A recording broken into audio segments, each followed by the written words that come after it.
Dele. Claro que sí, muy buenos días para todos. Muchas gracias por su compañía en la mañana de hoy. Hoy nos acompaña el profesor Wilson Ladino, quien nos está haciendo la presentación de su libro 4 en 1. Me va a permitir leer un poquito de la experiencia del profesor Ladino, contarle quién es. El profesor nació en Villavicencio en 1962. Tiene 4 hermanos, un hermano, su padre Juan Pablo, él fue empleado de la Registraduría Nacional de Servicio Civil, y su madre Adela de profesión modista y ama de casa. Adelantó la escuela Antonio Nariño, terminó en el 72, el bachillerato lo realizó en el Instituto Técnico Industrial y también en el Colegio Francisco José de Caldas en el 79. Realizó estudios universitarios en Sociología en la Universidad Nacional, donde terminó en 1987, máster en Sociología Política, doctorado en el Instituto de Gasset de la Universidad Complutense de Madrid. Él ha desempeñado cargos administrativos, entre los cuales se puede relacionar como asesor de la Secretaría de Planeación del Departamento del Meta, en el Corpo de Orinoquía, asesor en el área de cultura del Corpo de Antioquia, y también es profesor titular de la Escuela Superior de Administración Pública. Profesor Ladino, muy buenos días. Profesora Andrea, usted también muy buenos días y muy buenos días a todos quienes nos escuchan y nos escucharán en esta entrevista. Mucho gusto oírla. Claro que sí. Profesor, bueno, aquí estamos presentando la portada de su libro. ¿Qué quisiera adelantarnos un poco antes de iniciar esta conversa? Bueno, profesora, muchas gracias. Sí, rápidamente lo que quiero decir es que los lectores de este texto se van a encontrar con lo que una persona común y corriente que se dedica a hacer un estudio de pregrado sufre cuando está en la etapa de elaboración de la monografía o del trabajo final para graduarse. Ese es el objeto de ese capítulo, de ese apartado de esta exposición, de esta conferencia también. También en el texto se inserta lo que fue la experiencia y lo que ocurrió en el proceso de construcción de mi tesis de maestría. Yo cursé la maestría en Sociología Política de la Universidad Nacional de Colombia y allí se relata esos detalles que normalmente cuando uno se gradúa entregan un informe que es el resultado de la investigación, lo sustenta, pero nunca se conoce qué ocurrió en ese trayecto, qué pasó en la vida de la persona mientras estaba adelantando ese ejercicio de investigación. Y como tercer texto está lo relatado en relación con mi experiencia realizando la tesis de doctorado en el doctorado en Gobierno y Administración Pública del Instituto Ortega y Gasset, que en ese momento estaba adscrito a la Universidad Complutense de Madrid. Lo mismo, allí se enuncian algunos de los detalles que yo he dicho de contexto cuando uno está en ese proceso de construcción de una tesis de doctorado. Entonces, eso como abreboca, como iniciación o como prólogo a esta conversación, profesora Lady. Claro que sí, muchas gracias. Bueno, debo confesarle que cuando iniciamos esta charla para presentar su libro, yo dije, bueno, este libro debe ser muy extenso, debe ser un libro, como lo llamamos nosotros, ¿no? En el mundo de la academia ladrilludo, pero realmente cuando inicié a leer, fue un libro realmente muy agradable y que, como lo está diciendo, profesor, cuenta esas historias que existen detrás de unas tesis de investigación, de unos trabajos que realmente a veces uno creería en la realidad que son fáciles, que sencillamente es sentarse a escribir, pero me pareció interesante como la forma en que se relata cada una de estas experiencias. Y yo quisiera preguntarle qué diferencias ve entre la escritura de estas tres, ¿no? Narraba, por ejemplo, en el tema de pregrado, las motivaciones que tenían, pero básicamente detrás de esto también, pues quisiera escucharlo porque lo leía, qué se dio detrás de la tesis de pregrado, de la maestría y el doctorado. Bueno, la verdad es que los tres ejercicios demandan algo que descubrimos tal vez cuando nos encontramos en el proceso mismo. Demandan mucha disciplina, demandan dedicación, demandan constancia. Quien se dedica a hacer una tesis de pregrado para graduarse requiere 6 meses, 8 meses, un año, a veces más tiempo de consulta de documentos, de archivos, dependiendo también del tipo de trabajo de investigación que está haciendo. Y ligado con eso, pues tiene que resolver unos asuntos claves como qué es la pregunta problema, la pregunta de investigación central y la delimitación espaciotemporal de esa pregunta de investigación. También, junto con la pregunta, el objetivo general que tiene usted en su investigación. Entonces, en los tres casos, esas preguntas tuvieron que hacerse, esos objetivos tuvieron que definirse y en los tres casos tuvo que darse un horizonte de tiempo para recoger la información. En el caso de mi pregrado, yo creo que por fortuna empecé a trabajar el proyecto como temática, como una temática general sobre educación superior desde que estaba cerca del cuarto semestre en la universidad. Y mi decisión fue empezar a presentar informes en algunos seminarios, presentar informes en donde hacía alguna alusión a lo que yo estaba consultando, a lo que estaba buscando. Y finalmente, ya para terminar en la carrera, yo logré configurar la pregunta y concentrarme en el ejercicio mismo que significó la tesis de pregrado. En el caso de la maestría, como se enuncia allí, eso comenzó, inicialmente yo me presenté a esa maestría que demandaba la presentación de un proyecto de investigación en el año 90. Yo me presenté con un proyecto, pero como lo digo allí, terminando el primer semestre de la maestría y cuando había comenzado, tenía aprobado el proyecto, me apareció una oferta de hacer un ejercicio que me pareció muy interesante y entonces yo decidí cambiar de proyecto de investigación terminando el primer semestre para comenzar el segundo semestre de la maestría.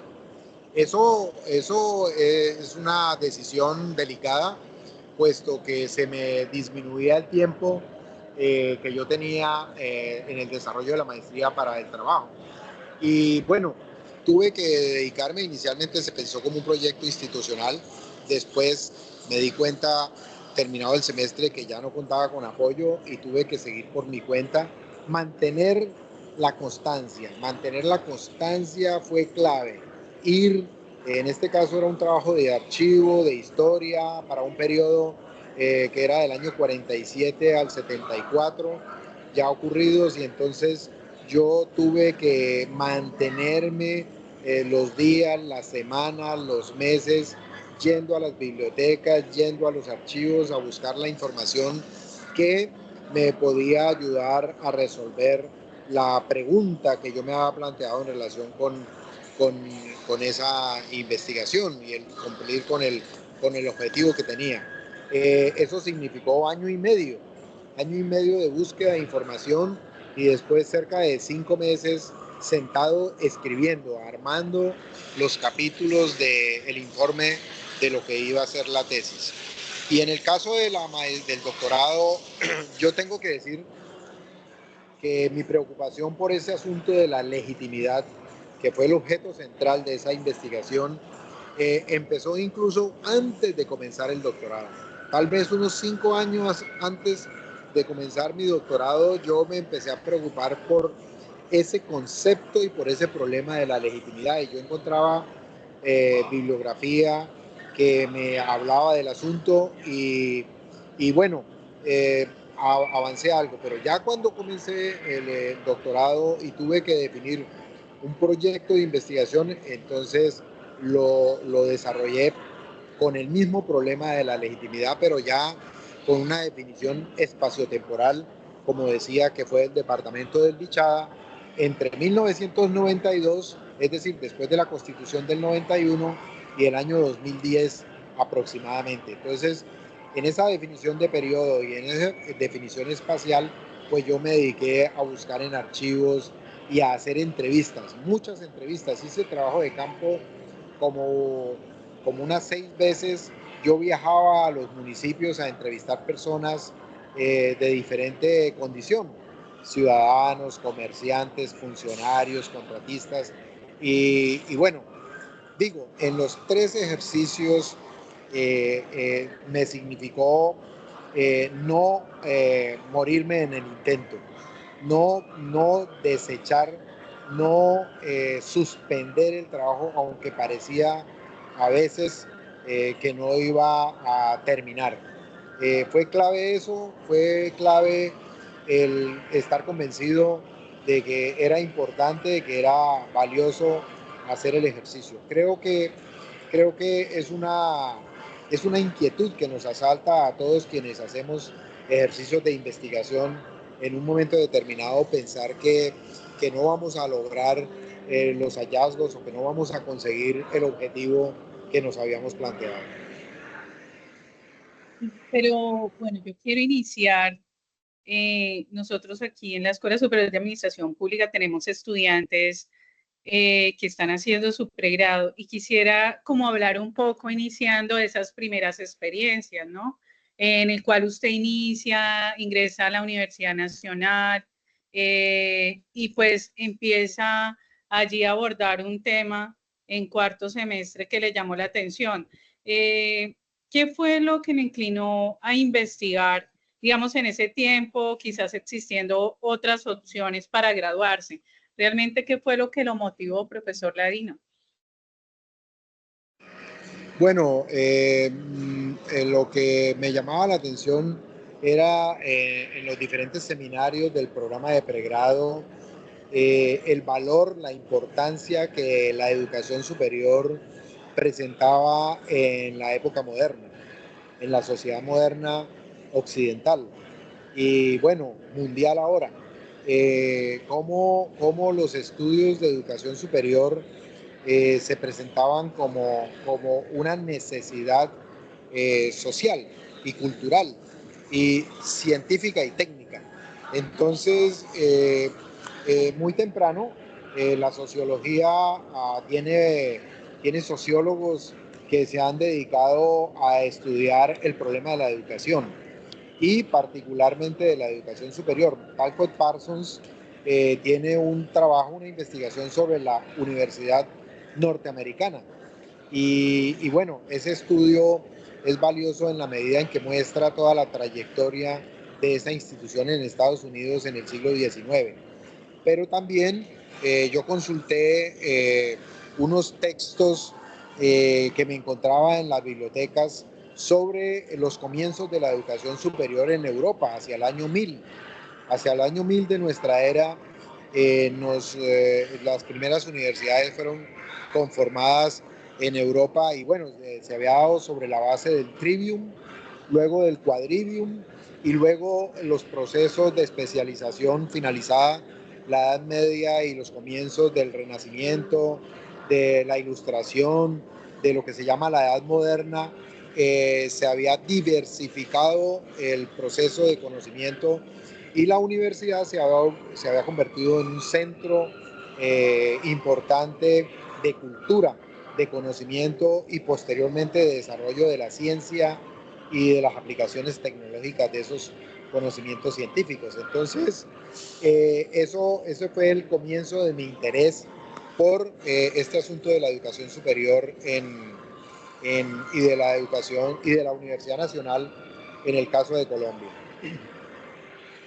Bueno, leyendo un poco o profundizando, adentrándome en esta parte, vi también unas conversaciones con unos profesores que incidieron, el profesor Ernesto Gull, el profesor Miguel Ángel Hernández y también Rodrigo Alzate, ¿puede contarnos un poco sobre cómo eran esas charlas, cómo se sintió estimulado, cómo incidieron en ese proyecto? Porque realmente hacer un trabajo de grado es un proyecto casi que de vida. Quisiera como escucharlo, profesor Wilson.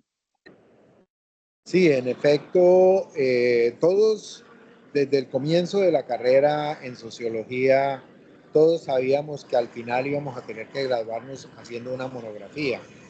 Entonces, parte de las conversaciones con los profesores en la cafetería, en el edificio de sociología en la Universidad Nacional en Bogotá, era sobre esto de la monografía y sobre el trabajo de grado.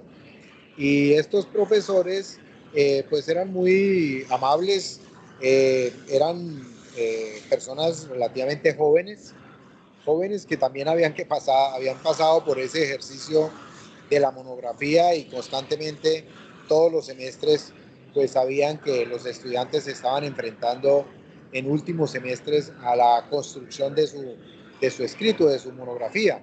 En el departamento de sociología había iniciado la publicación de una serie que se llamaba Monografías Sociológicas, y entonces uno podía encontrar allí un listado de tesis de grado, de monografías hechas por distintos graduandos desde los años 60, 60, 70, 80. Yo estaba en ese momento en los 80 y uno podía consultarla en el centro de documentación.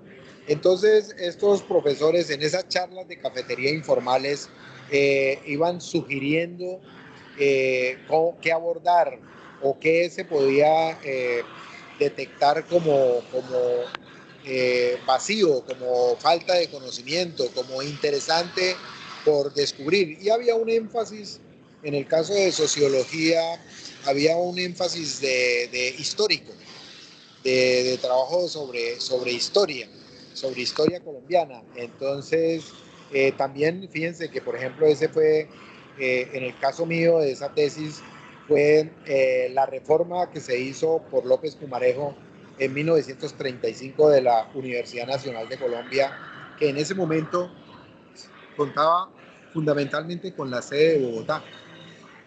Entonces, eso significó leer sobre cómo comenzó la educación superior en Colombia. Resulta que hubo universidad privada, los curas comenzaron, las diferentes congregaciones religiosas, por auspicio de la corona española o por su iniciativa, comenzaron unos colegios, comenzaron estudios de filosofía, estudios de derecho, estudios de lo que se puede considerar como la educación superior, el cultivo, pero realmente son Santander y Bolívar quien después de 1821 fundan la Universidad Central de los Estados Unidos de Colombia, con una sede en Venezuela, en Caracas, otra sede en Bogotá y otra sede en Quito.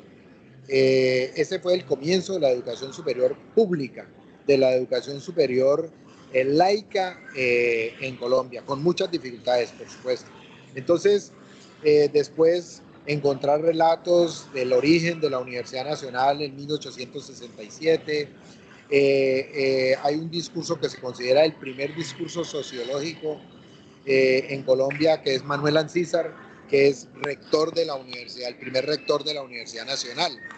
Y bueno, toda esa conversación con los profesores en la cafetería, fíjese usted, la cafetería como escenario era importante en este caso, para la definición de mi proyecto, de mi trabajo de grado en el pregrado.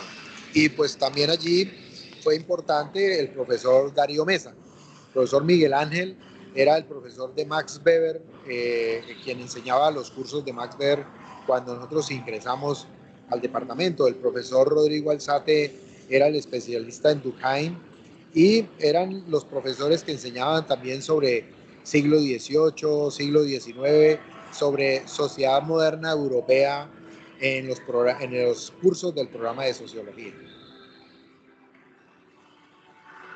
Notar precisamente que el profesor Mesa fue quien lo alentó a realizar ese trabajo sobre las decisiones del gobierno de Alfonso López en relación con la Universidad Nacional.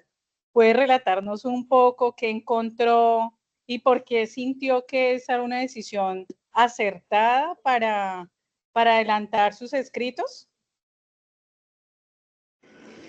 En efecto, bueno, los historiadores, ya para 1970, la nueva historia de Colombia se ha encargado de mostrar cómo el gobierno de López Pumarejo representa un cambio importante, digamos, en general los gobiernos liberales a partir de 1930, pero particularmente el gobierno de López Pumarejo del 34 al 38 significó una serie de decisiones importantes en diferentes aspectos de la vida colombiana, con las reformas constitucionales. Y el profesor Mesa, quien tenía también un gran conocimiento de la historia de Colombia, de la historia del siglo XIX, de la historia del siglo XX, y tenía escritos de esos periodos, pues me decía, Wilson, ese es un asunto, ese es un momento importante. En ese gobierno se hace una importante reforma de la universidad que vale la pena explorarla y vale la pena indagar cuál es el límite, cuál es el alcance de dicha reforma. Entonces, pues yo, motivado por eso, empecé a esculcar en los archivos y me encontré desde comienzos de siglo con proyectos de reforma y discursos sobre los cambios que debería tener la educación en Colombia en una atmósfera muy conservadora y muy católica. Entonces está la propuesta de Uribe Uribe, de Rafael Uribe Uribe, un líder liberal. Es una propuesta de 1909 aproximadamente. Luego una propuesta del año 23 de la misión alemana, una misión que contrató el gobierno también conservador de la época para reformar en general todo el sistema educativo colombiano. Y luego hubo otros proyectos en el año 28, en el año 32, ya comenzando la etapa liberal en el año 34 y en el año 35. Entonces yo empecé a descubrir como ese tránsito de ideas que se fue dando en Colombia durante estos primeros decenios del siglo XX y cómo la universidad, los estudios universitarios y particularmente los que impartía la universidad pública bogotana, en este caso la Universidad Nacional, eran objeto de preocupación de diferentes autores. Pues eso, poco a poco, a medida que fui consultando en revistas, periódicos, documentos, discursos, informes de presidentes, informes de ministros, etcétera, etcétera, una centenar de documentos que yo fui consultando y de los cuales tomaba referencia, pues fui detectando que efectivamente ese momento fue un momento clave. La reforma que se hace mediante la Ley 68 de 1935 integra la Universidad Nacional, que hasta ese momento operaba en edificios separados y en facultades separadas todas. Tenían su propio gobierno casi, la Facultad de Ingeniería, la Facultad de Medicina, la Facultad de Agronomía, la Facultad, bueno, las Ciencias de la Educación y la Facultad de Derecho. Cada una se gobernaba y estaban en lugares distintos de la ciudad. Entonces, el gobierno toma la decisión, no es original del gobierno de López Pumarejo. Esta decisión ya se había recomendado en 1927 en el gobierno de Abadía Méndez. Fíjense ustedes, en el gobierno conservador, pero no la llevó a la práctica. Y el gobierno toma la decisión de articular todo en un complejo de universidad con un consejo superior universitario, que en ese momento se llamaba consejo directivo, un rector, unos consejos de facultad, unos decanos de facultades y un consejo académico general de la universidad. Y la universidad en ese momento se tomó la decisión que ya también estaba puesta desde 1927, estaba puesta en algunos documentos en adquirir un gran lote de terreno de 132 hectáreas en la sabana de Bogotá, en una antigua hacienda denominada El Salitre, para en ese globo de terreno de 132 hectáreas comenzar la construcción de la ciudad universitaria, que ahora se llama la CUP, Ciudad Universitaria de Bogotá, a partir de ese momento. Entonces, claro, cuando yo detecto todo eso, encuentro en estos informes, pues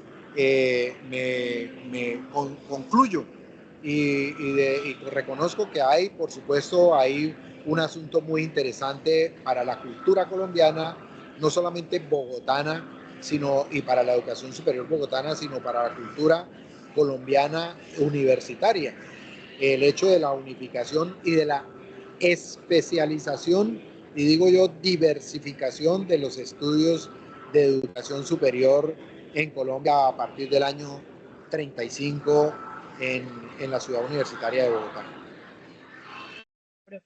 Profe Ladino, bueno, para una persona que tiene recursos quizás es mucho más fácil conseguir información porque tiene la manera de moverse a ciertos sitios, entre otras cosas, ¿cierto? Pero, por ejemplo, teniendo en cuenta el tipo de población que tenemos nosotros en la ESAP, vi que usted tenía algunas formas de sobrellevar esa falta de recursos, ¿no? Entonces, consultar los periódicos, revistas, diarios oficiales, documentos, pero a la par, una vez se cierra la universidad, pues usted encuentra también o busca la manera también de, digamos, de sobrevivir, entre comillas, en una ciudad que a comparación de otras ciudades de Colombia, pues es grande, ¿verdad? Entonces, quisiera escuchar esa experiencia también sobre estos momentos donde usted está adelantando o iniciando una investigación, pero a la vez hay un choque frente al cierre de la universidad, esa falta de recursos también, pero esas ganas a la vez de salir adelante, de poder culminar con un propósito que ya tenía. Quisiera que nos compartiera estos momentos. Gracias, profesora. Bueno, sí, me parece que a uno se le olvidan esas circunstancias personales que se vivieron.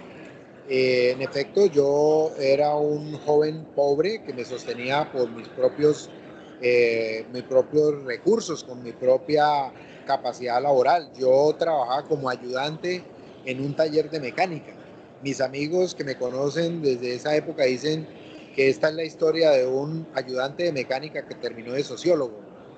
Y entonces, en efecto, yo iba a trabajar a ese taller y estudiaba y luego seguía trabajando en el taller como ayudante e iba a las tardes, por las noches, los sábados, domingos a recoger información. Cuando la universidad se cerró, tuve que ausentarme un tiempo de Bogotá, pero yo regresé, fue con la clara idea de seguir en mi proceso académico. Es decir, a pesar de que había adversidades, había dificultades, yo me mantuve firme en el proceso y en el propósito de terminar mis estudios de universitarios de pregrado. Yo creo que para los estudiantes nuestros que viven en pequeños municipios hay una ventaja muy grande contar a veces con el apoyo de las familias en donde uno tiene pues vivienda, tiene alimentación, es importante, pero también volver objeto de estudio las administraciones municipales. El estudiante de administración pública puede, su municipio, una secretaría de despacho, la gestión de la administración del alcalde, la gestión del alcalde, del secretario de planeación, del secretario de Hacienda, del secretario de salud, se puede volver objeto de investigación por parte de nuestros estudiantes, sea en el pregrado o sea en el posgrado. Y esa puede ser una gran ventaja, el hecho de que tenemos allí, en lo inmediato, tenemos el objeto de estudio. Tenemos, en el caso de la administración pública, digamos, local. Claro que si uno quisiera hacer un estudio sobre el Congreso, la gestión en el Congreso o la gestión en un ministerio, pues podría ser más difícil porque eso se ubica en Bogotá. Quizá eso se facilita para los estudiantes de la sede nacional, de la sede de Bogotá, para los estudiantes del programa presencial o para los estudiantes de APT que están en Bogotá, el acercarse a los ministerios o ir a los archivos de presidencia o a la biblioteca del Congreso en la Candelaria o a la biblioteca Luis Ángel Arango o a la biblioteca nacional en donde están o al archivo general de la Nación en la calle Sexta.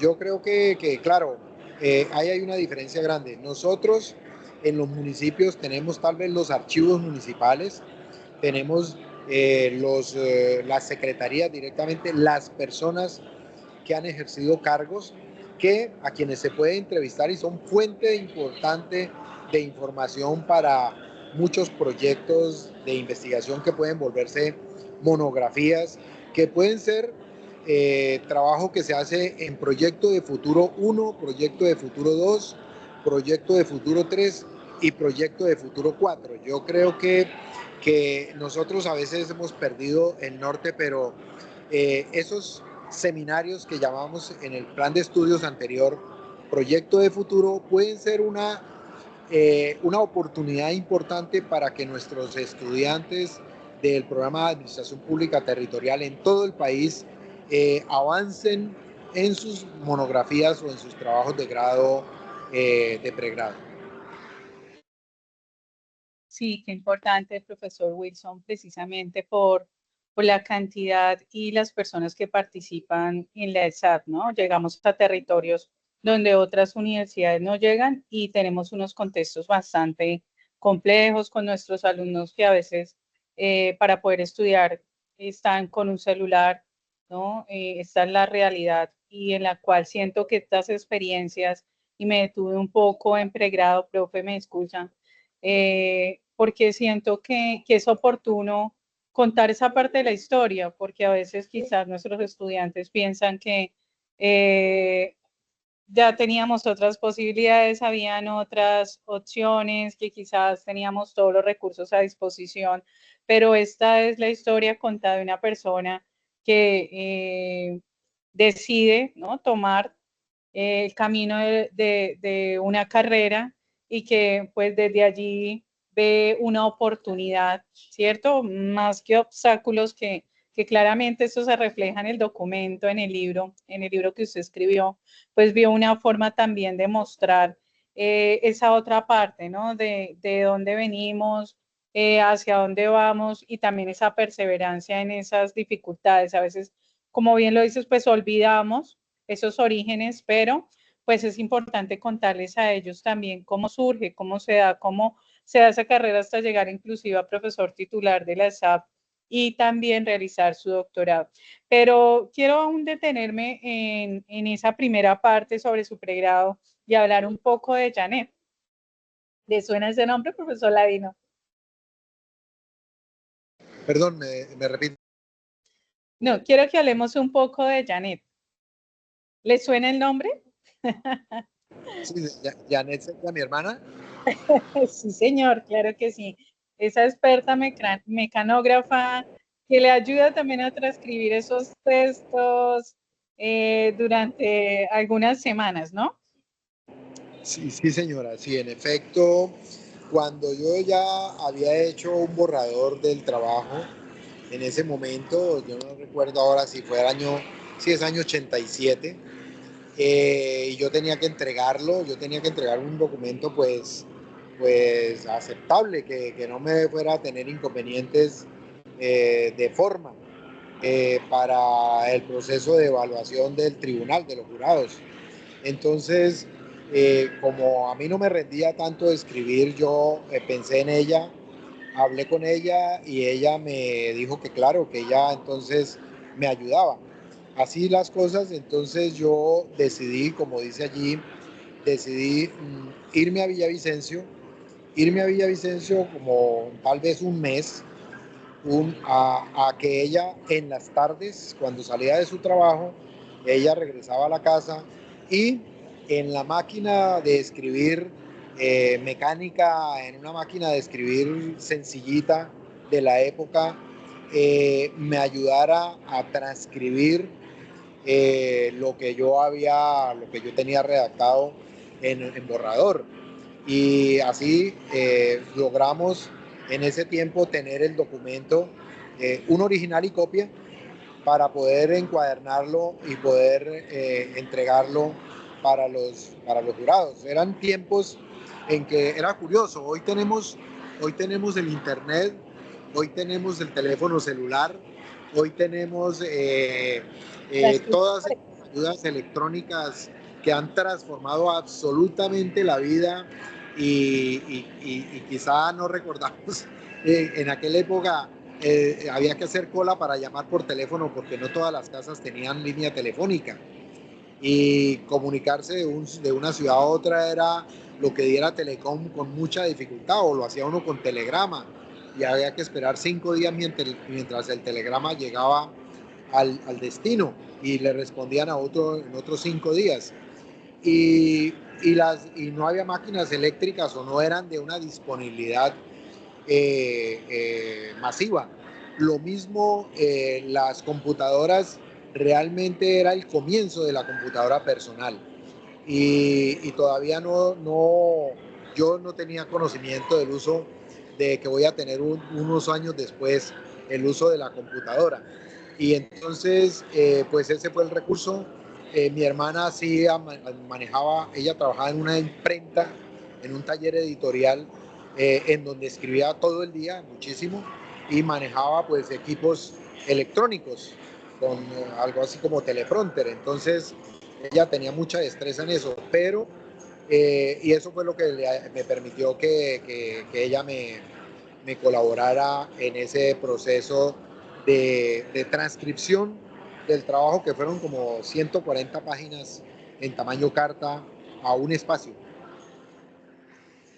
No imagino la emoción cuando ya finalmente se pudo graduar, perdón, allá en el año 88, ya en el mes de marzo, que el tribunal aprobó. Bueno, cuéntenos cuál fue la opinión de ellos, cuál fue también un poco el sentimiento suyo al ver que después de este esfuerzo efectivamente, hoy en día los muchachos tienen grabadoras, tienen transcriptores, tienen otras herramientas que ayudan a sistematizar como el MASQDA, entre otros. Y bueno, yo creo que usted hace una comparación y vemos allí la entrada. Pero la primera pregunta es ese momento, ese marzo del año 88, donde usted se presenta, logra aprobar, y posteriormente pues quisiera que me hiciera también como esa confrontación a hoy, ¿no? ¿Qué hubiera sido de su trabajo si hubiera contado con esas herramientas con las que tienen hoy los jóvenes para investigar, o tenemos también nosotros para investigar? Bueno, sí, realmente la defensa fue como en noviembre del 87, pero ya por la fecha tan avanzada del año no se podían tramitar los documentos para graduarme en las ceremonias de diciembre del 87. Por eso tuve que esperar a la entrega del cartón y el acta en marzo del 88. Claro, una satisfacción importante, una satisfacción, un logro cumplido. Recuerdo que yo salía de la ceremonia de graduación, de la entrega pues del cartón, allá en el departamento de sociología, en el auditorio Camilo Torres, y me encontré con una profesora, Anita Weiss, de Belalcázar. Y cuando la profesora me vio, tal vez con la cara de felicidad y con mi cartoncito enrollado en la mano, me dijo: felicitaciones, Wilson, ahora es que empieza lo difícil. Felicitaciones, ahora es que empieza lo difícil. Y verdad, ahora es que empieza lo difícil. O sea, Imagínate, de lo difícil no eso, era la tesis. eso que a mí me ha parecido difícil, que era hacer el trabajo durante un año y medio recogiendo información, escribiendo, etcétera. Ella me decía: ahora es que viene lo difícil, claro, la vida profesional, la vida, la vida uno buscando su primer empleo, ¿cierto? Ahora hay una ley del primer empleo, ahora hay, digamos, uno puede por internet buscar muchas ofertas laborales, puede preguntar en diferentes sitios, en varias ciudades. En aquella época eso era muy complicado, era casi que imposible. En el horizonte uno no tenía irse para Europa. Digo yo que en nuestra época de los 70s, todavía 80s, para nosotros el gran acontecimiento de mucho colombiano era del pueblito por allá de la Colombia profunda llegar a Bogotá. Ese era el gran acontecimiento vivencial, personal, llegar a Bogotá. Hoy muchos jóvenes de ciudades intermedias, de clase media, con mucha facilidad van a Europa, van a África, van a Estados Unidos, van a Asia, van al mundo, recorren el mundo, saben varios idiomas, lo cual es muy importante. Todavía hoy sigue siendo y es valiosísimo el saber el idioma. Este profesor Darío Mesa nos decía, el inglés es el latín moderno, el latín contemporáneo. El latín, que era el idioma universal en la Edad Media, el final de la Edad Media y los comienzos de la Edad Moderna, el latín, sobre todo en la Edad Media, porque después surgen las lenguas, las vernáculas, surgen los idiomas nacionales, era el clave para poder comunicarse en muchos lugares del mundo. Hoy el gran idioma es el inglés. No obstante la presencia china y la presencia rusa y la presencia de otros, la India, en la India hablan inglés, en la China hablan inglés, en Rusia hablan inglés. Entonces uno siempre le dice a los estudiantes, es importante el idioma inglés. En idioma inglés hay muchas becas para estudiar el posgrado, porque de pronto, a diferencia de nuestros años de estudio, que uno se graduaba y pensaba que ahí terminaba todo, hoy uno termina el pregrado y sabe que tiene que pensar en unos estudios de posgrado, que tiene que empezar en una especialización, en una maestría y más adelante probablemente si decide por la carrera docente, por el mundo universitario, pues la formación doctoral. Pero en las empresas por lo menos se exige hasta la maestría. Entonces, un estudiante de la Universidad de la ESAP, un estudiante de Administración Pública Territorial, debe saber que termina su pregrado y que se debe especializar en contratación pública o en gestión o en gerencia o en proyectos de desarrollo o en cualquiera de esos campos de la administración pública colombiana. Y que tampoco termina allí su proceso de formación. La formación hoy es para toda la vida. Entonces, por supuesto, es una gran alegría terminar, digamos, alcanzar cada peldaño, pero también es importante reconocer que hay nuevos pasos para dar y que hay nuevos retos en la vida. Todos tenemos retos temporales que los superamos y nos ponemos nuevos retos para continuar. Claro que sí, profesor. Y leía precisamente hablando, cuando termina, ¿no? Su tesis, se presenta, ya empieza eh, con esa búsqueda de empleo, esa vida ya profesional como profesor en algunas universidades, como la Corporación Universitaria Central, pero también a la vez allí en esta época del 90 decide empezar a hacer su maestría, o sea, casi que termina, ¿cierto?, su pregrado y automáticamente salta, ¿cierto?, un año y medio después más o menos salta a la maestría, al programa de sociología también. Entonces, empieza como esos peldaños y veo que también sigue incidiendo el profesor Mesa, ¿no? Durante esos inicios con su proyecto de maestría. Quisiera que nos relatara o nos contara sobre esta decisión que decidió realizar y pues tomar, ¿no? Nuevamente retomar nuevamente los estudios y en su alma mater, la Universidad Nacional. ¿Por qué escogió la Nacional? ¿Por qué nuevamente sociología? Y el profesor Mesa, que lo veo que continúa ahí en ese proyecto de vida.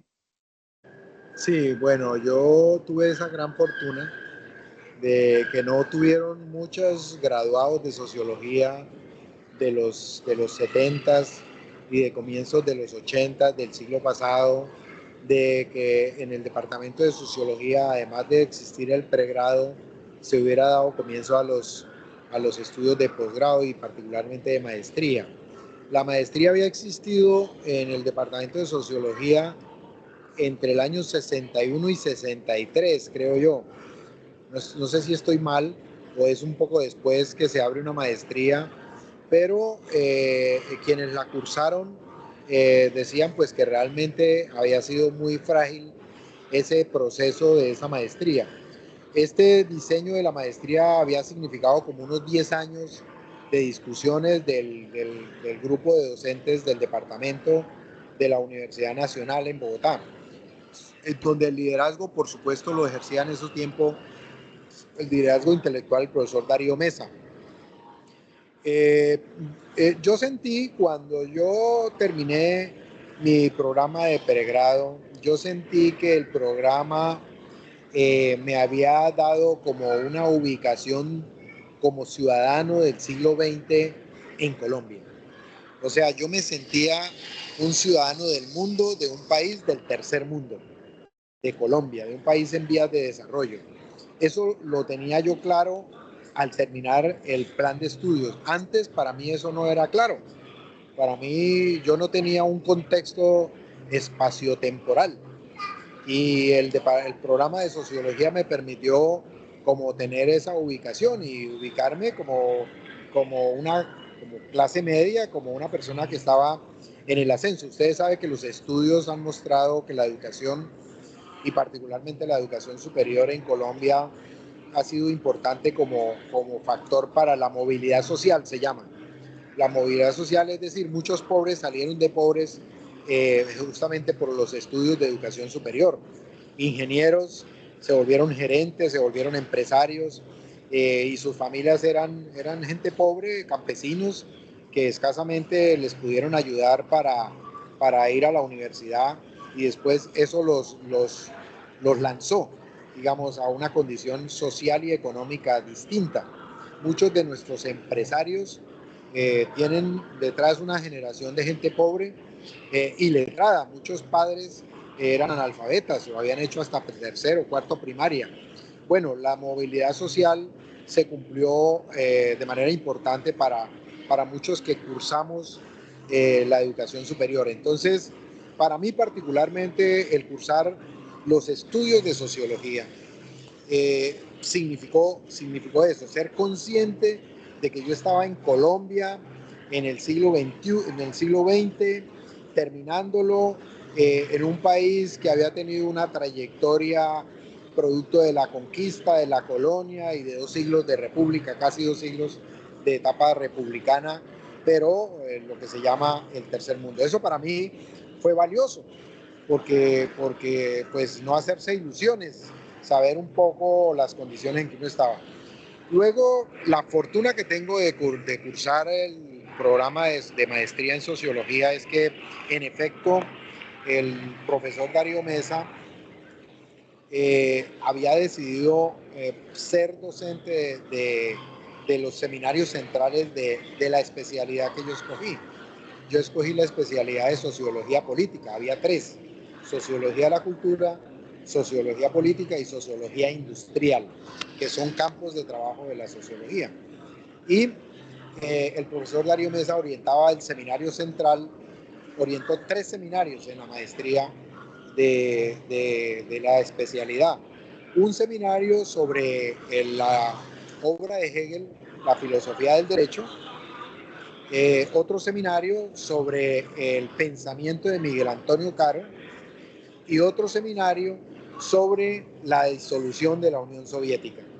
Él explicaba a su manera las razones de por qué la Unión Soviética se había disuelto en 1989 o en 1990. Y esto lo estábamos cursando en el año 90 o 91. O sea, nosotros teníamos la fortuna, o por lo menos yo me sentía así, afortunado de poder acercarme a una interpretación inmediata sobre un suceso que había dejado a muchos especialistas en ciencias sociales y en ciencia política del mundo, franceses, alemanes, ingleses, norteamericanos, japoneses, despistados. ¿Qué había ocurrido en la Unión Soviética?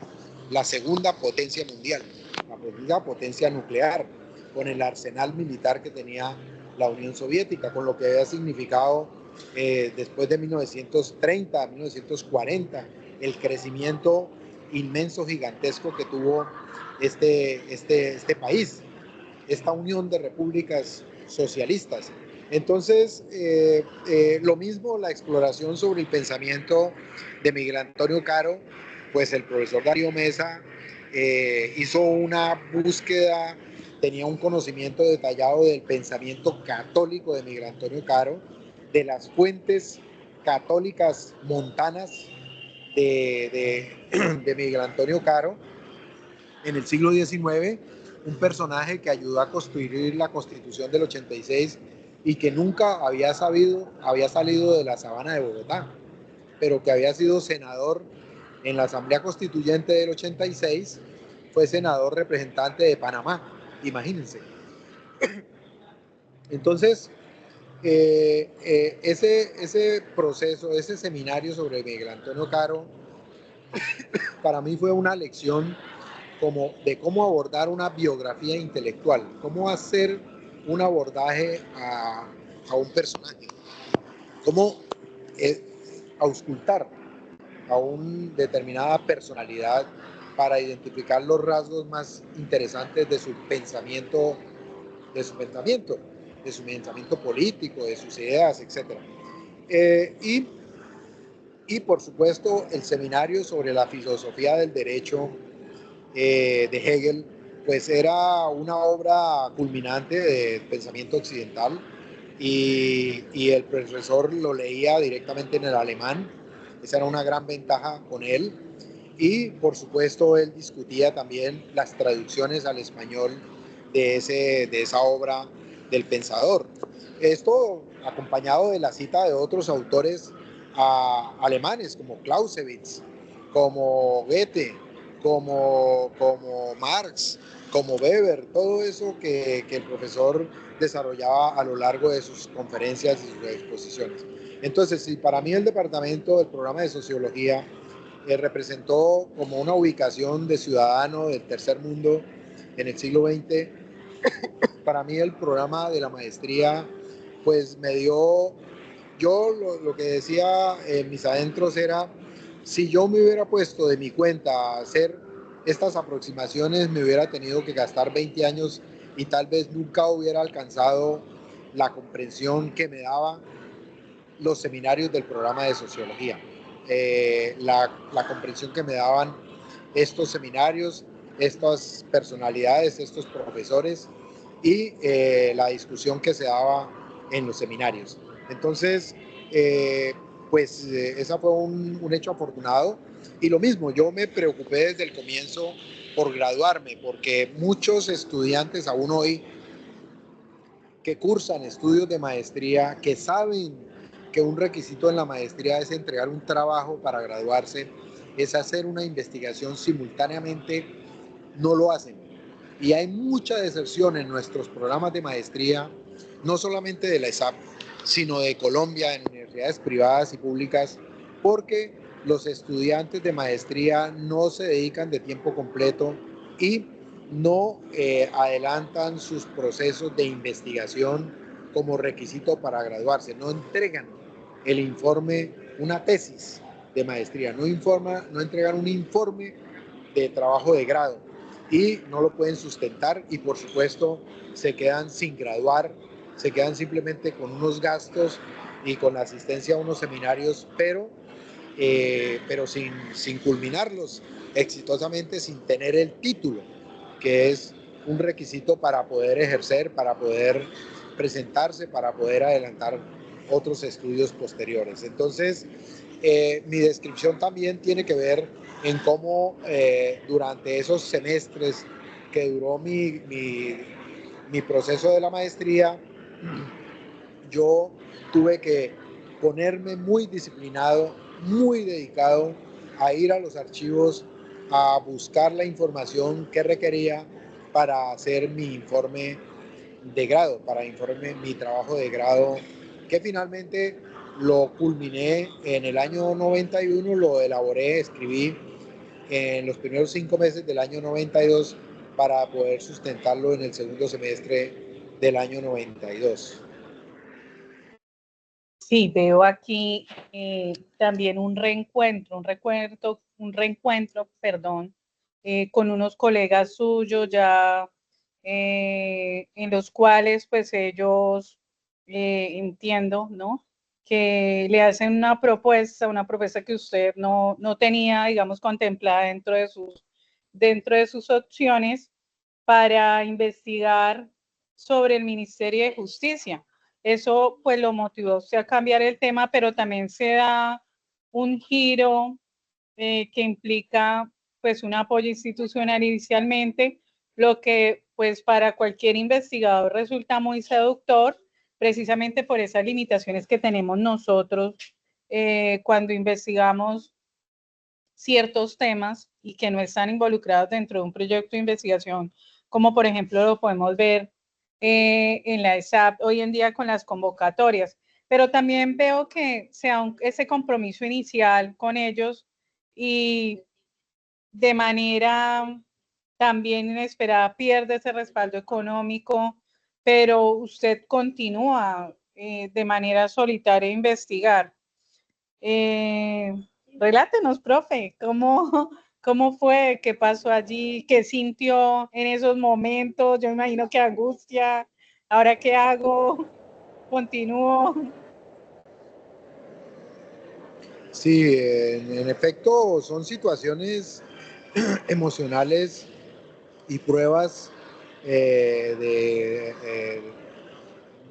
alto, de mucha profundidad y en las que uno o deja botado o hace un nudo y continúa. Porque pues justamente en ese momento yo también empiezo a ser padre de mi primer hijo, de Juan Pablo, que nace el 4 de enero del año 91. Y, y entonces yo, cuando estos compañeros me dicen en diciembre que yo no voy a continuar con el apoyo por parte de ellos, yo tengo que analizar y decidir qué voy a hacer. Si cambio de nuevo, vuelvo al proyecto inicial, si dejo botado eso o continúo con mis recursos, con lo que alcance yo de mi propia cuenta como proceso de búsqueda de información en los archivos. Era un trabajo que definitivamente pues significaba meterse en los archivos en Bogotá. Eventualmente hubiera podido entrevistar a algunos sobrevivientes todavía que habían sido funcionarios del ministerio en el último periodo, pero hubiera sido muy dispendioso ubicarlos, hacer esas entrevistas y complementar, digamos, el trabajo de archivos con esas fuentes. Entonces yo me decido a concentrar solamente en fuentes primarias escritas. Entonces me sumerjo en la Biblioteca Nacional, en la Biblioteca Luis Ángel Arango, en la Biblioteca del Congreso, me sumerjo en esos archivos a conseguir la información que pudiera para poder reconstruir, en este caso era la historia institucional del Ministerio de Justicia. Que fíjense lo interesante, que ahora que trabajo en la ESAP ha terminado teniendo una relación con los objetos, con la preocupación que hay en la administración pública, en la Escuela Superior de Administración Pública. Si bien yo en ese momento no había pensado tener vínculos con la ESAP, ni había pensado dedicarme a hacer sociología de la administración pública, ese estudio pues me aproxima por el enfoque teórico, por Max Weber, quien es el que se refiere a la administración burocrática patrimonial. Y ya, entonces yo empiezo a explorar con esos conceptos la historia institucional del Ministerio de Justicia en Colombia, que se recreó en 1947 y yo cierro el periodo en 1974, antes de una reforma importante que se dio al ministerio en ese momento. El ministerio había sido creado por primera vez en 1892 mediante una ley, pero nunca se llevó, esa ley nunca se concretó.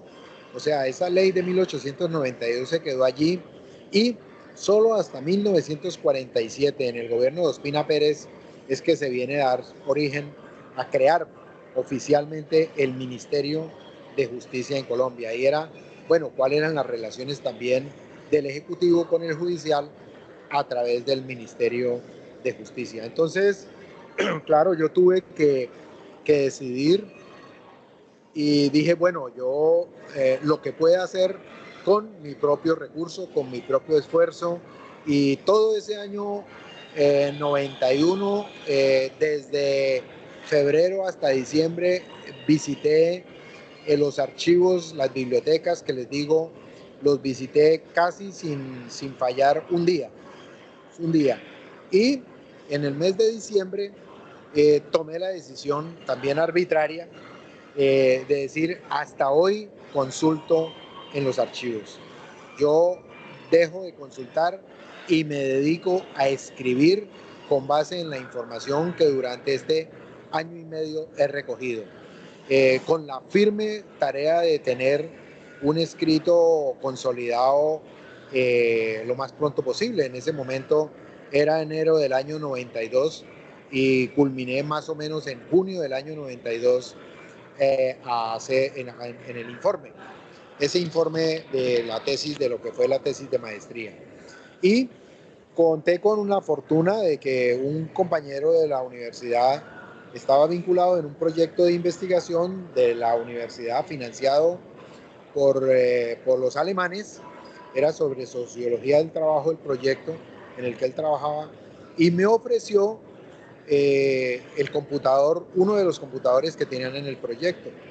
Y entonces me enseñó a aprender el computador, me enseñó a usar el disquete, me enseñó a grabar información en el disco duro, a copiarla en el disquete, me enseñó a abrir la aplicación del WordStar, que era la primera aplicación que había de procesador de palabras, con el QPro, si no estoy mal, en DOS, en ambiente DOS. Y yo entonces en el año 92, en enero, a partir de enero, febrero del 92, durante 5 meses, empecé a usar computadora, empecé a utilizar esas dos aplicaciones fundamentalmente y sobre todo el WordStar, y aprendí a usar la impresora, a imprimir documentos desde la computadora.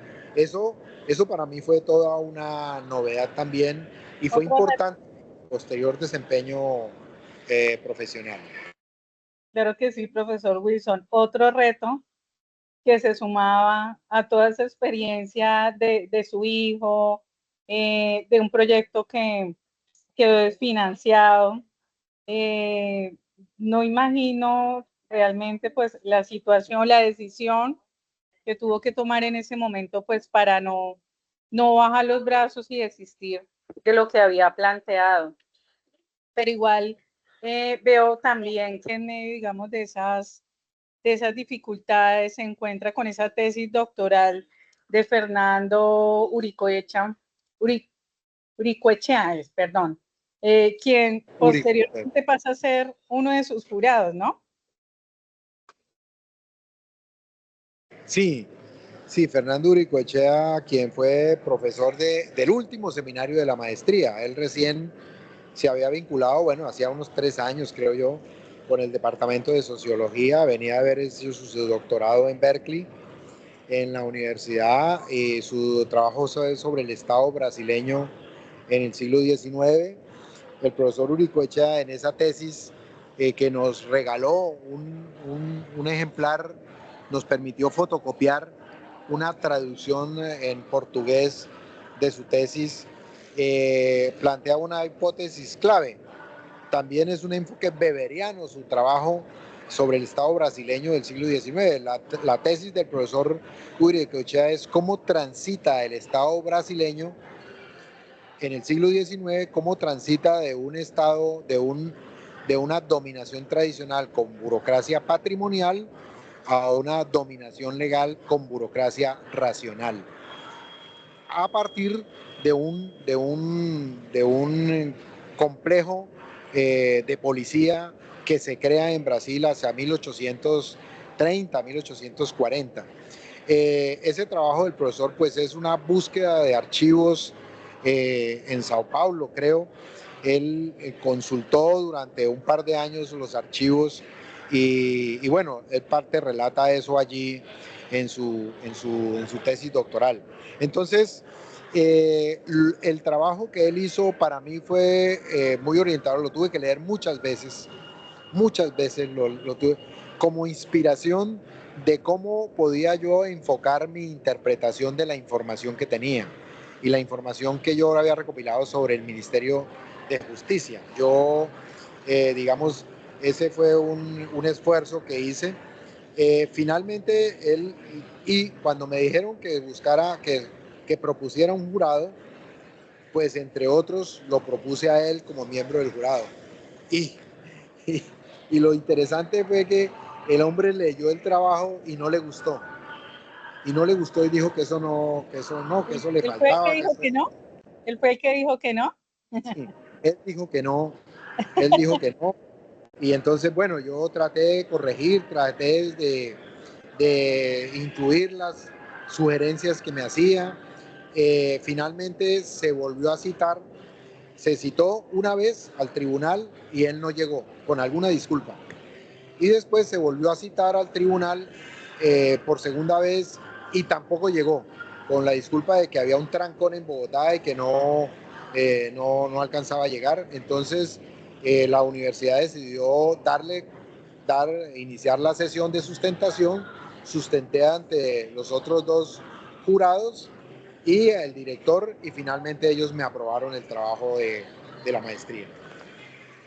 Sí, profesora, un tema bastante complejo son los jurados, ¿no? Lograr, pues, demostrar no solamente, bueno, la tesis, ese proceso que tiene una primera, no sé si sería igual, ¿no? Como en este momento se realiza, que pasa a los jurados, emite unos conceptos, posterior sea aprobado, pues ya pasa esa sustentación pública, pero digamos, eso es bastante complejo, ¿no? Lograr quizás a veces atinar a qué va a preguntar frente a todo ese trabajo de investigación de muchos años, esas entrevistas que fueron recopiladas, toda esa información de los textos que fueron recopilados, ese análisis de esa óptica que se tenía, la situación, un experto, tenemos un doctor, ¿no? Estás frente a un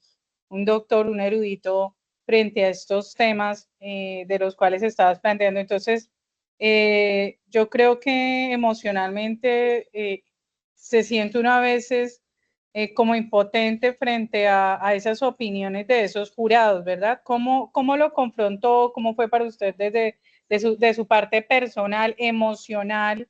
¿Cómo no desistir quizás ante este personaje que pues realmente tenía todo un conocimiento, una experticia? ¿Cómo fue esa parte de su vida en este trabajo de investigación frente a los jurados? Sí, yo definitivamente, claro que era enfrentarse a un docente con esa trayectoria. Yo traté en el documento de incorporar varias de las recomendaciones que me hacía con la información que tenía. Yo leía, como le digo, leía su trabajo y yo trataba de retomar el hilo de su argumentación y el hilo de su reflexión y de su interpretación para mi propio ejercicio, tratando de hacer hablar los datos, de que los datos que yo tenía eh, me me ayudaran al cuadro que yo tenía, que era que pues el ministerio no era más sino una expresión de una burocracia patrimonial. Claro, finalmente yo no pude conocer el concepto de él, de esa versión ajustada, porque como nunca llegó, nunca asistió a la sesión, no sé, creo que nunca envió tampoco concepto escrito posterior. Entonces, él era una persona que tenía muchas dificultades con los otros docentes, y eso lo vemos a veces en la comunidad docentes. Los docentes todos somos vacas sagradas, y las vacas sagradas entonces no quieren que las toque nadie, ni las fastidie nadie, y su concepto es el único válido. Por eso Kuhn habla de los paradigmas, y de que la ciencia salta por paradigmas, y los dueños de paradigmas son ciertos investigadores que en el laboratorio, si es en las ciencias naturales, construyen y entonces defienden, desarrollan con 2 o 3 colaboradores, y el que no se ajuste a ese paradigma simplemente está por fuera. Y por eso Bourdieu dice que la comunidad académica es todo lo contrario del concepto de comunidad, porque la comunidad académica es el escenario en donde se vive puñalada tras puñalada, donde no exactamente hay colegaje, conversación, trato amable, sino que cada cual quiere defender su propio tronito, su propio escenario. Y bueno, eso que es alemán, que es francés, que es inglés, que es de la comunidad académica, de los investigadores, eh, pues, eh, pues deben ser conscientes y saber que a veces le puede estar dañando uno la vida a un estudiante que aspira a graduarse de un programa, y que su vida no termina allí, y que ese no es el paso final, que ese es un trámite para continuar un proceso de formación y de investigación. Entonces uno siempre tiene que hacer, o cuando a mí me entregan trabajos de grado, yo siempre trato de considerar esos detalles, esos elementos, y pues por supuesto con un mínimo de rigurosidad, eh, aprobar trabajos entendiendo que la persona puede continuar su proceso de formación y de comprensión de ciertos conceptos más adelante en otros seminarios, en otros cursos, en otros estudios de posgrado, etcétera, etcétera. Listo, profe. Bueno, entonces ya termina usted con todo el tema de la maestría, logra graduarse en el año 93 como magíster, la sustentación se da en el año 92 y decide regresar nuevamente a la ciudad de Villavicencio. ¿Por qué ese cambio? ¿Por qué no permanecer en Bogotá, sino trasladarse a otra ciudad? Sí, bueno, había razones de orden familiar y personal, porque mi esposa se vinculó a trabajar con una entidad en Villavicencio de planta. Y bueno, entonces si ella tenía trabajo estable, pues no tenía yo otra cosa sino irme y buscar trabajo también en la misma ciudad. Era muy difícil pedirle que nos quedáramos en Bogotá cuando ella ya se había logrado vincular mediante un concurso público a una nómina de una entidad.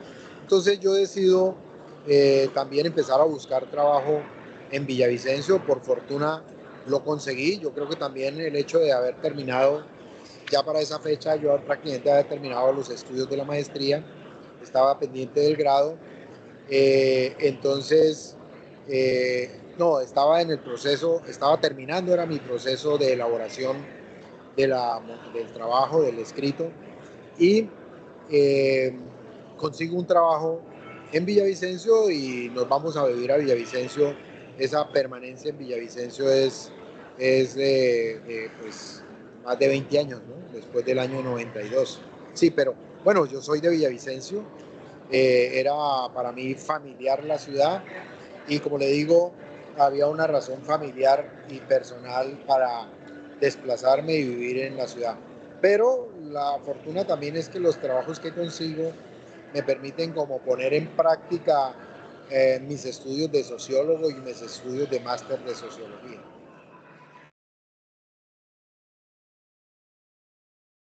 Claro que sí, profesor Ladino. Bueno, entonces vamos a pasar ya a la etapa de esa tesis doctoral. Se va usted para Villavicencio y veo que decide hacer su tesis doctoral, la cual tituló La legitimidad del Estado en una frontera de sabana ecuatorial, el departamento del Bichada, 1992-2010. Yo imagino que esta tesis,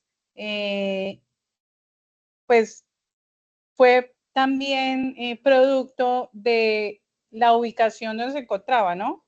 Villavicencio está cerca al departamento, bueno, el Meta está cerca del departamento del Bichada, entonces decide retomar la experiencia nuevamente, o sea, doctoral.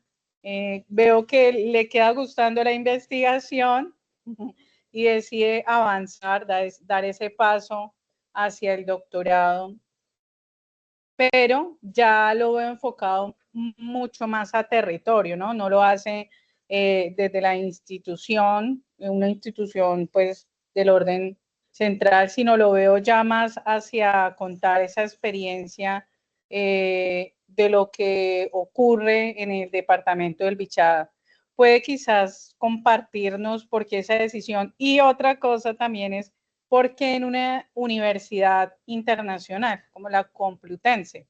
¿Por qué no hacerla o continuar en su alma mater, la Universidad Nacional, sino abordarla desde otra institución internacional además? Bueno, sí, yo en efecto, yo continúo allá en la ciudad de Villavicencio. En el año 2001 se hace un concurso público para tener docentes. Es un concurso grande que hizo la ESA como de 50 docentes en ese momento, en diferentes territoriales. Abrió por primera vez la posibilidad de tener docentes de tiempo completo en las territoriales. Entonces, en el año 2001 abren un concurso, uno para economista, otro para administrador público y otro para sociólogo de base, para tres plazas en la ciudad de Villavicencio. Entonces yo ya me había presentado a una plaza en la Universidad Distrital de Bogotá y me había presentado también para una plaza de profesor en la ESAB en el año 96. Pero esos dos concursos quedaron desiertos.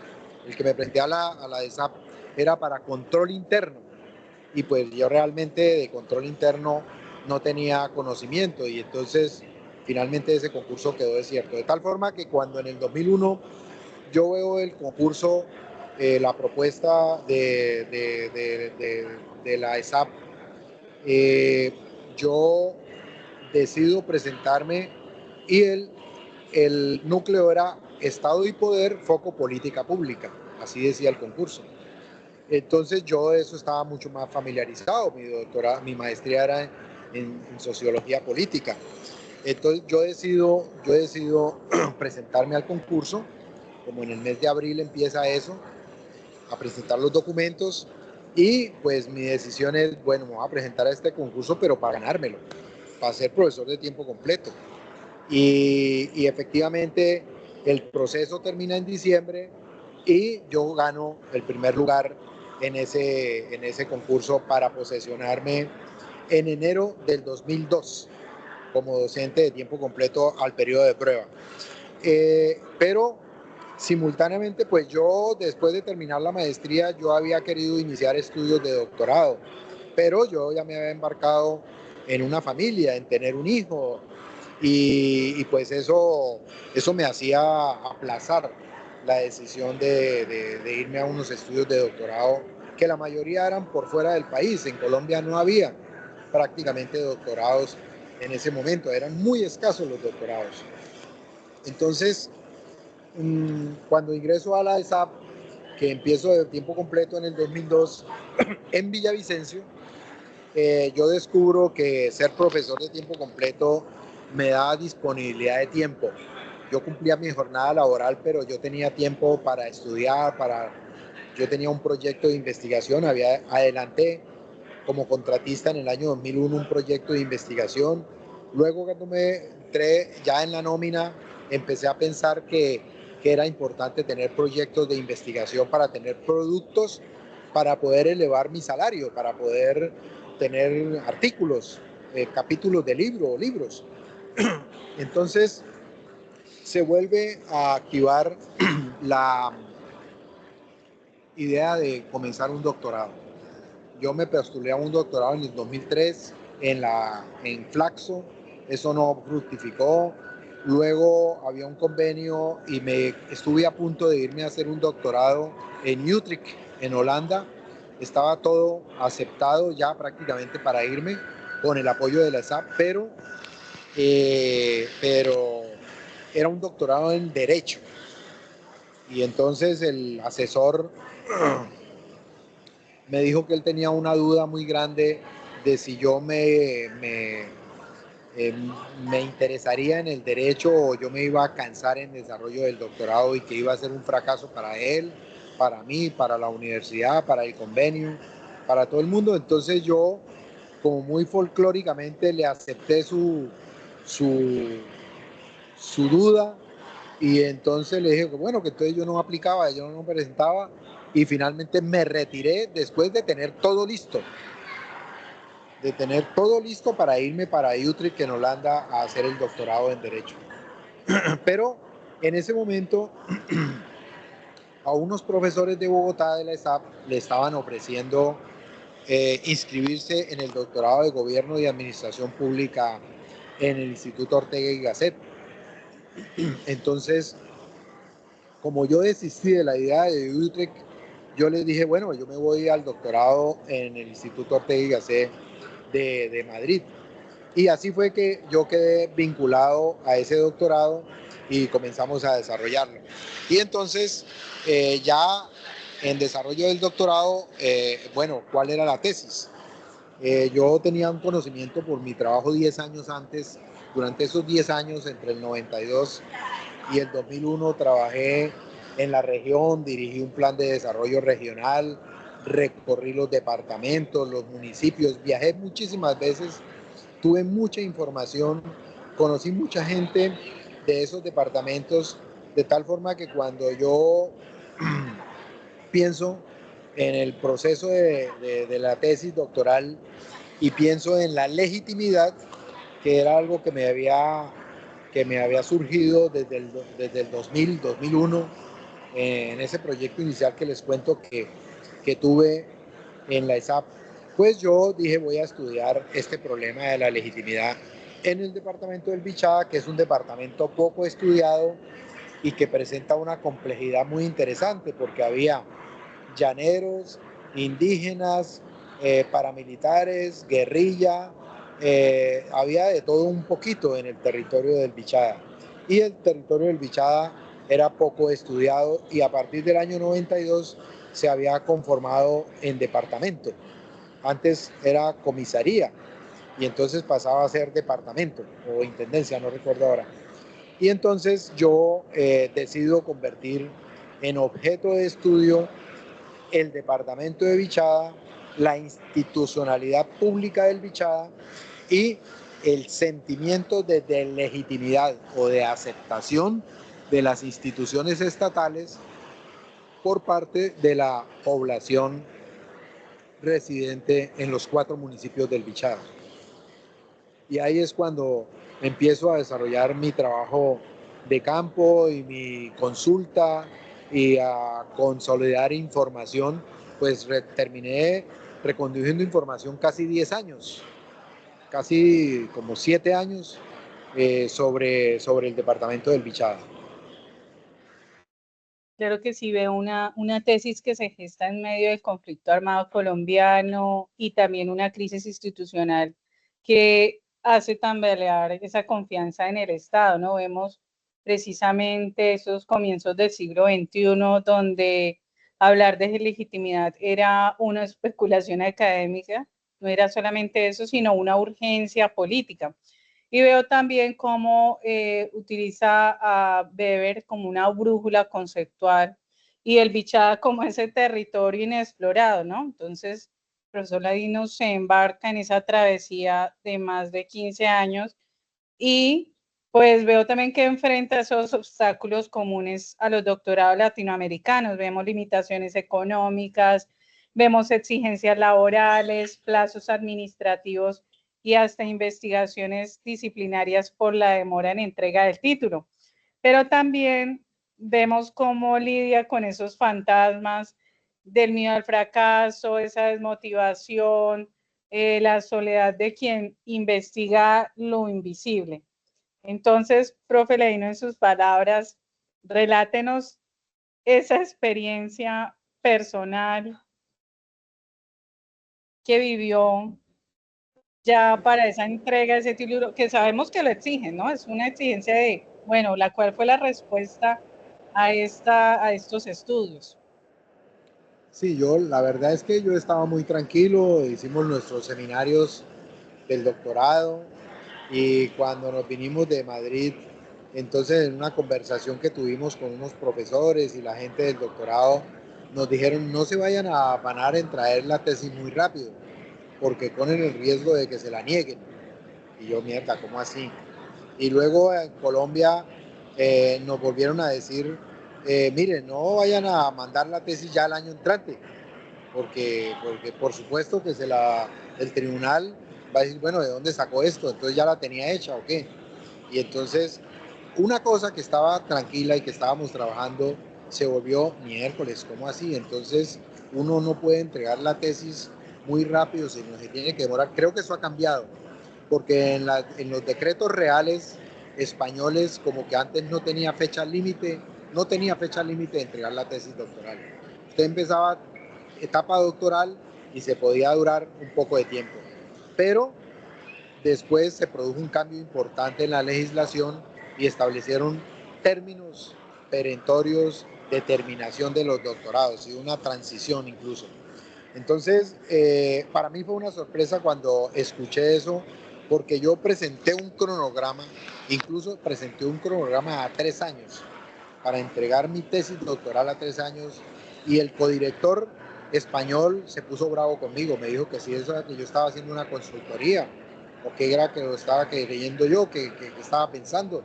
Yo dije, no, pues yo simplemente estoy plantándome un horizonte de tiempo para entregar el trabajo. Yo, no, no, en un doctorado eso no se estila, eso no se hace. Entonces tuve que quitar de mi proyecto, tuve que quitar el cronograma porque el hombre se puso fastidiado, se fastidió, que era el director del programa del doctorado. Y entonces empezó por ejemplo, esa situación que, bueno, como digo, eso cambió de forma importante. Entonces, lo siguiente era, pues, recoger información, tener suficiente acopio de información como para decir que había un trabajo empírico, además de teórico, suficiente, que no había escasez de material. Eh, lo cual me dio satisfacción el día que fui a la defensa ante el tribunal, porque todos los miembros del tribunal llevaban el ejemplar que les había correspondido, todos lo llevaban con anotaciones, con fichitas, con señales en el documento de lo que les había llamado la atención. O sea, para ellos era una sorpresa lo que yo mostraba en un departamento de Colombia. O sea, un departamento de Colombia en el que el Estado no tenía el control del territorio, y las autoridades no tenían el control del territorio, sino que coexistían. Ese es el concepto. Coexistían los funcionarios públicos con los paracos, con las guerrillas de las FARC, con los indígenas que tenían sus propias formas de gobierno, con los llaneros que habían sido heredados de la tradición española, de la ganadería española, y que tenían también sus propias reglas que se les llamó las leyes del llano. Entonces, eso tuvo que ser ese cóctel tuvo que ser muy interesante para ellos, porque pues era una sorpresa ver que el Estado en Latinoamérica es un Estado que no tiene el control efectivo del territorio en muchos lugares.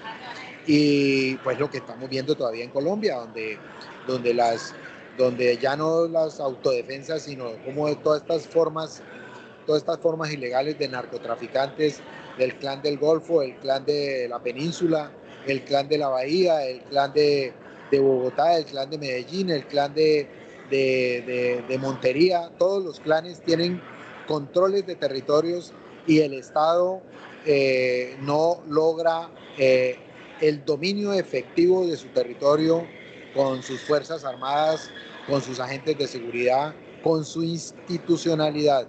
Y eso hace que la población entonces también se tenga incertidumbre, la incertidumbre se incremente y por supuesto las formas ilegales de solución estén a la orden del día, ¿no?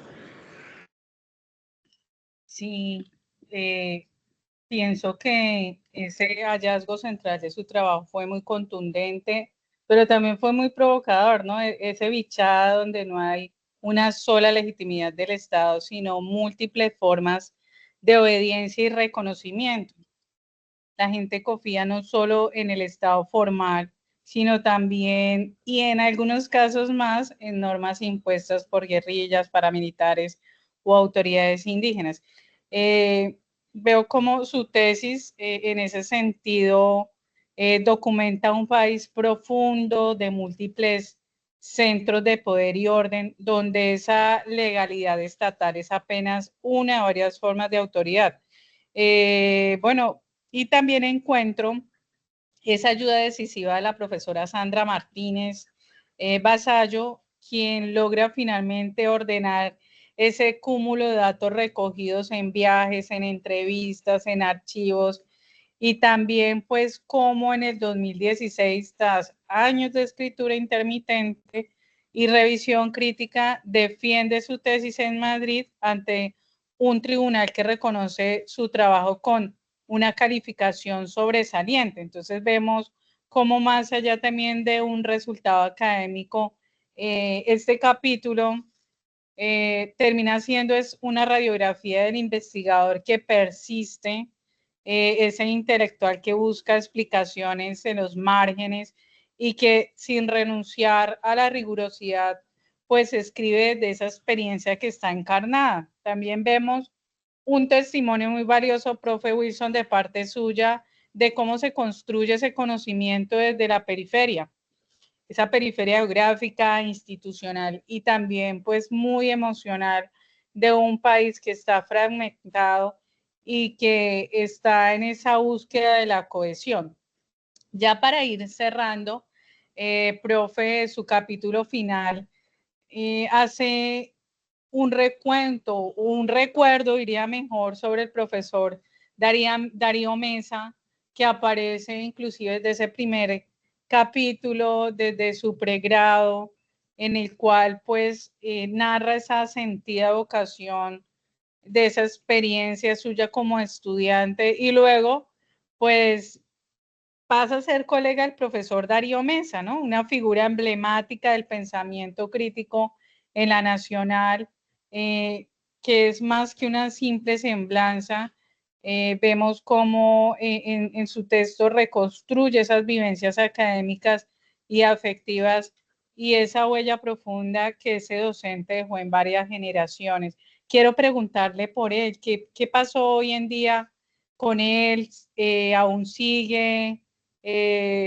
Su rastro, qué supo de él después de que terminó esta experiencia. Bueno, sí, en efecto, me pareció importante incluir este texto en este documento, en este libro que recoge estas experiencias de investigación, porque sí, el profesor Darío Mesa, a quien conocí muy temprano desde el pregrado, por allá en el año 81, 82 tal vez, 82, comenzando los estudios de sociología, pues era un personaje sobre el cual los colegas, profesores, los estudiantes tenían una especial atención.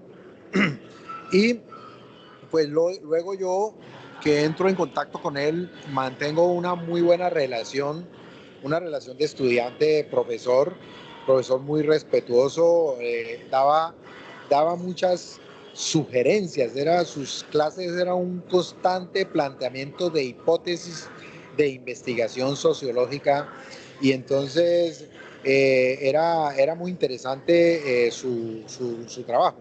Y luego, como director de mi trabajo en el pregrado, también me hizo muchas sugerencias. Luego en el posgrado, después ya vinculado con la ESAP, y muy recientemente, en el 2017, presenté un proyecto para la ESAP, en el que quise destacar lo que el profesor Darío Mesa había construido en relación con la administración pública colombiana. Algunos me tildaron de desubicado, que cómo así que el profesor Mesa nunca había hablado de administración pública. Entonces yo les dije, pues les voy a mostrar que sí ha hablado de administración pública. Resulta que el profesor, entre sus escritos que hizo y sus reflexiones, publicó en el Manual de Historia de Colombia, tomo 3, un ensayo que se llama La vida política después de Panamá, de 1900 a 1920, 22, 25. Y en ese texto de la vida política después de Panamá, el profesor Mesa hace unas 50 alusiones a la administración del Estado colombiano, a la administración pública. Pero no es solamente la alusión a la administración pública, sino que el profesor desde el comienzo caracteriza la administración pública del Estado colombiano como una administración burocrática patrimonial, con una citación muy detallada de la obra de Max Weber y la conceptualización weberiana. Entonces, eso yo no encontré en ninguna parte que hubieran destacado esa interpretación que el profesor hacía de la administración pública. Y me llamaba la atención que en la Escuela Superior de Administración Pública, que somos los expertos en administración pública, hablan muchísimo de administración burocrática racional y suponen que Colombia está inundada de administración burocrática racional. Y entonces yo empiezo a descubrir que con ese concepto también weberiano de administración burocrática patrimonial, nosotros lo que hemos tenido en Colombia durante el siglo XIX, el siglo XX y parte del siglo XXI es administración burocrática patrimonial.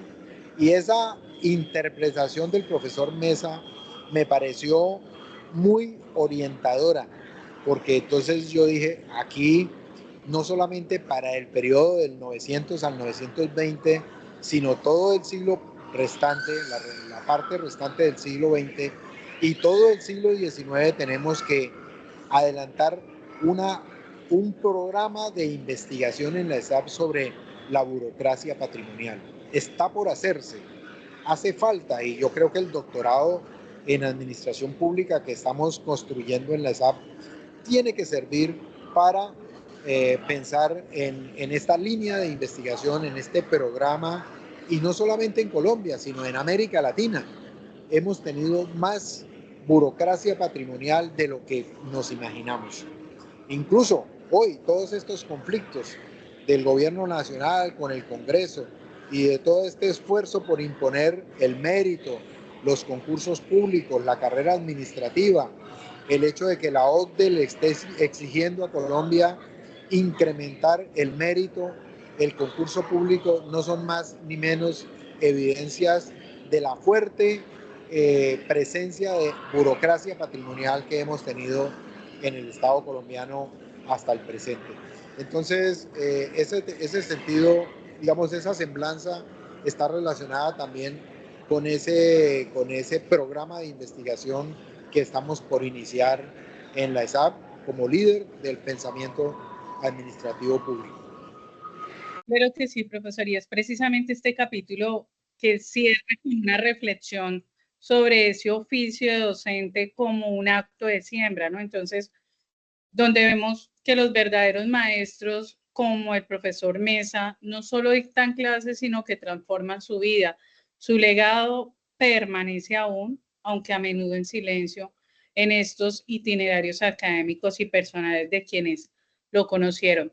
quiero hacer un cierre comentando desde lo que pude ver mi experiencia como lectora de este libro 4 en 1, que no es simplemente una recopilación de experiencias académicas, sino que es una obra testimonial que revela el alma de un investigador, un profesor, un ser humano que ha vivido la universidad desde sus múltiples trincheras como estudiante, como docente, como autor y también como un discípulo.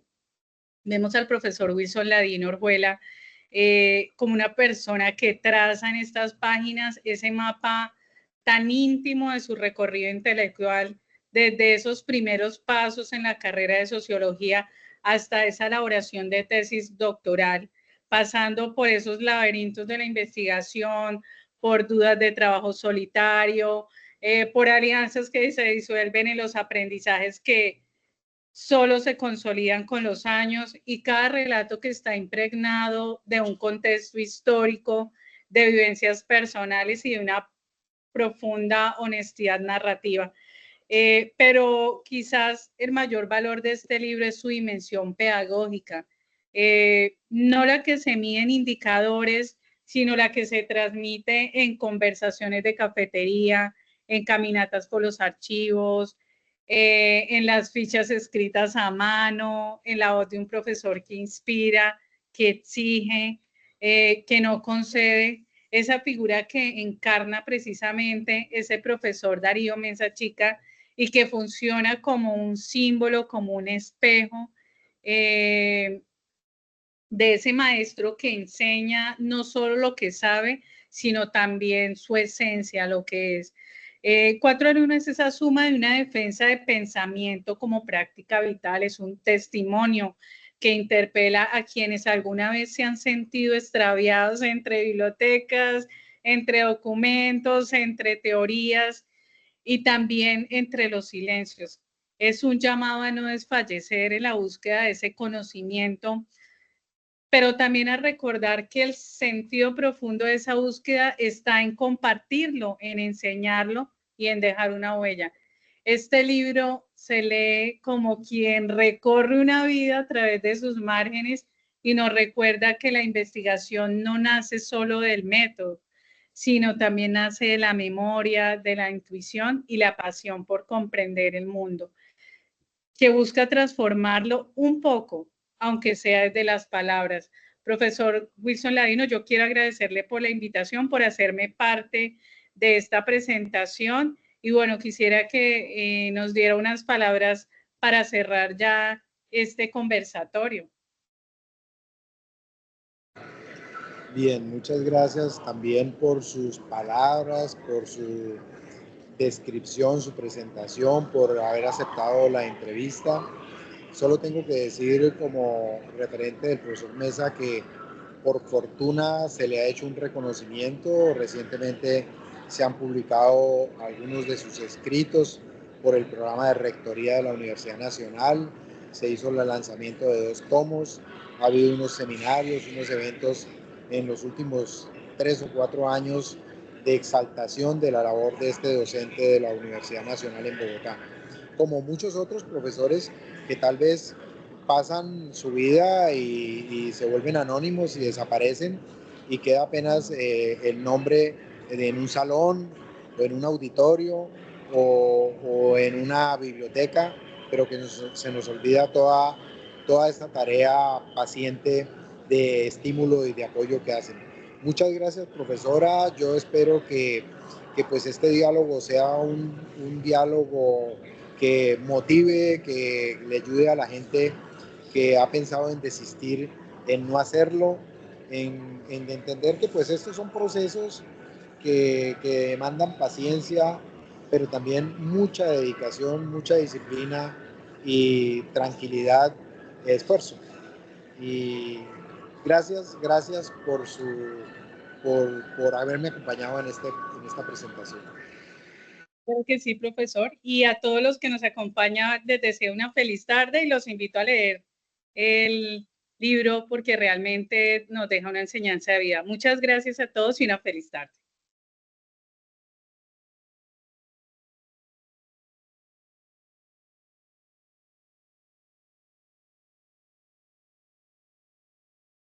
Listo.